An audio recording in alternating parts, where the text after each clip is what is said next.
Vote చోరీపై Congress శ్రేణుల నిరసనలు continue అవుతున్నాయి. దేశంలో ఓట్ల దొంగతనం జరుగుతోందని ఆరోపిస్తూ ఢిల్లీలో కాంగ్రెస్ కార్యకర్తలు భారీ ర్యాలీ చేపట్టారు.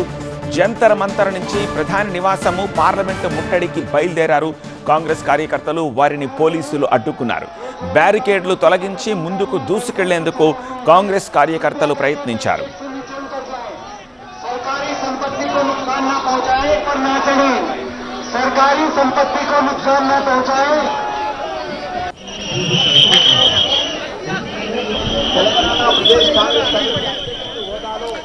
ఆందోళన చేపట్టిన కాంగ్రెస్ కార్యకర్తలను పోలీసులు అరెస్ట్ చేశారు. వందలాది మందిని అదుపులోకి తీసుకున్నారు.